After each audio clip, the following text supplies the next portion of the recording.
교수님, 제품이란 무엇이며 상품, 재화, 서비스와 다른 개념인가요?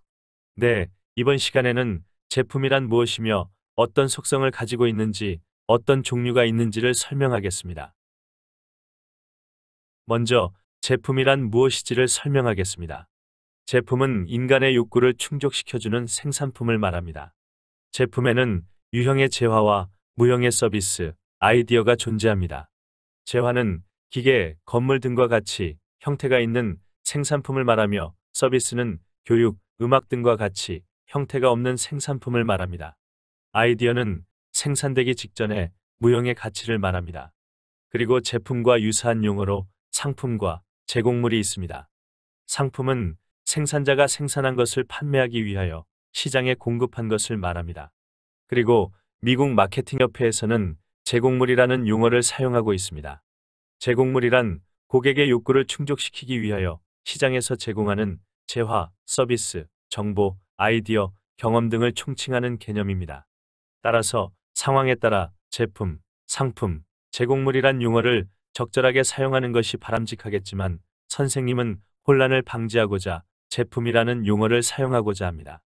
즉, 선생님이 제품이라고 설명할 때 제품은 재화, 서비스, 아이디어를 통합한 개념이라 생각하면 마케팅 공부를 하는데 혼란이 없을 것입니다. 다만 서비스 마케팅을 설명할 때에는 서비스 상품이라는 용어를 사용하고자 합니다. 서비스 상품이란 교육, 병원 진료, 음악 등과 같이 서비스 그 자체가 제품인 경우를 말합니다. 이번에는 제품의 속성에 대하여 설명하겠습니다. 마케팅에서 제품이 고객들에게 잘 팔리는 제품이 되기 위하여 세 가지 속성이 잘 결합되어야 합니다. 필립 코틀러는 핵심 제품, 유형 제품, 확장 제품이라는 세 가지 속성을 제시하였습니다. 핵심 제품이란 제품이 고객에게 제공하고자 하는 근본적인 가치를 말합니다. 이를 핵심 기능, 핵심 편익, 핵심 가치라고도 합니다. 즉, 핵심 제품이란 소비자들이 제품을 사용하면서 얻게 되는 편익이나 혜택을 말합니다.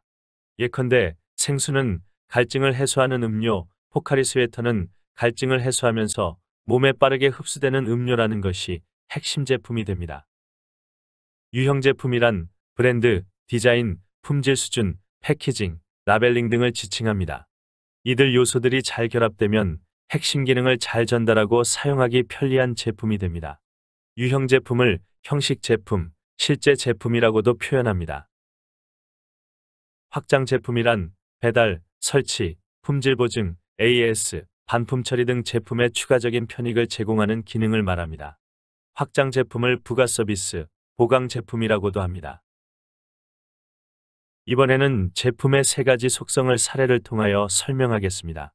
어떤 고객이 휴대폰 최신 기종을 인터넷을 통하여 자급제 폰으로 구매하기 결정하고 결제하였다고 가정하겠습니다. 며칠 후 자급제 폰이 집으로 배달되어 설레는 마음으로 포장을 개봉합니다. 포장을 개봉하면서 포장이 잘 되었는지 휴대폰에 상처가 없는지를 확인하고 만약 문제가 있을 경우 교환을 신청하게 됩니다. 그리고 휴대폰의 색상과 모양, 크기 등을 샅샅이 살펴봅니다.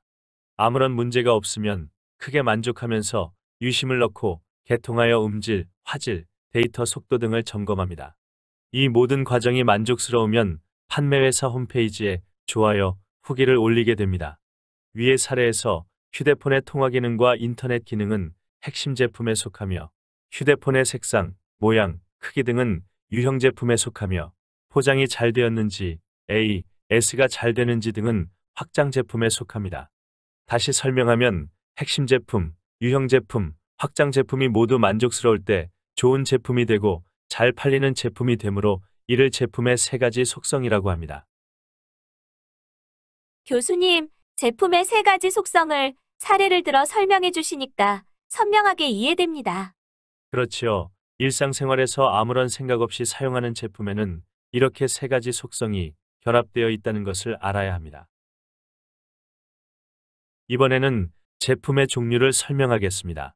제품은 여러 가지 기준에 의해 분류할 수 있습니다.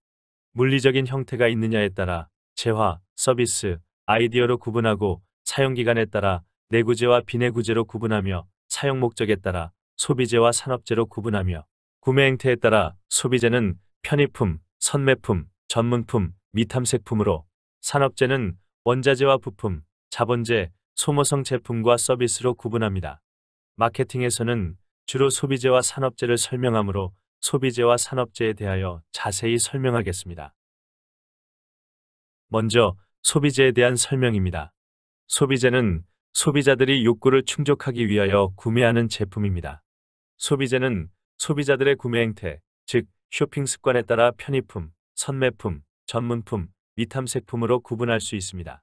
편의품은 비교적 가격이 저렴하고 소비자들이 빈번히 구매하며 구매할 때 특별한 구매 계획을 세우지 않고 편리한 지역에서 편리한 시간에 구매하는 제품을 말합니다.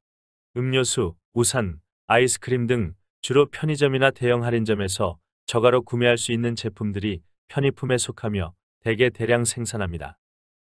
선매품은 구매하기 전에 비슷한 제품들의 가격이나 품질을 서로 비교하고 분석한 후 선별적으로 구매하는 제품입니다.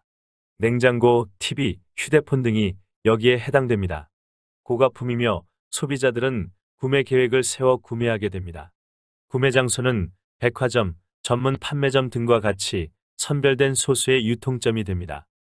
전문품은 고품질이거나 브랜드가 뛰어난 제품으로 명품 가방, 명품 자동차, 수입 브랜드 등이 여기에 해당됩니다.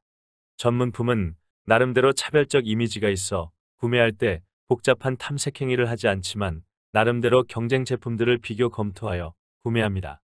구매 장소는 선매품과 같이 백화점, 전문 판매점 등 소수의 유통점이 됩니다. 미탐색품은 소비자들이 제품의 존재 여부를 모르거나 알고 있더라도 평상시 구매할 생각이 없어 탐색하지 않는 제품을 말합니다. 출시된 지 얼마 되지 않은 신상품이나 직접적인 관심이 없는 기호품, 금융상품 등이 여기에 해당됩니다. 따라서 기업은 제품을 알리기 위하여 광고 등 판매 촉진 활동을 하게 됩니다. 이번에는 산업재에 대한 설명입니다. 산업재는 어떤 제품을 제조하거나 사업을 영위하기 위하여 구매하는 생산품을 말합니다. 산업재는 원자재와 부품, 자본재, 소모성 제품과 서비스로 구분됩니다. 원자재 및 부품은 최종 제품을 생산하는 데 사용되는 생산품을 말합니다. 여기에는 원자재, 가공재, 부품이 있습니다. 원자재는 밀, 과일, 야채 등과 같은 농산물이나 원유, 원목, 생선, 철광석 등과 같은 천연 제품이 있습니다. 가공재는 철강, 설탕 등과 같이 원료를 가공 처리하여 제조된 생산품을 말합니다.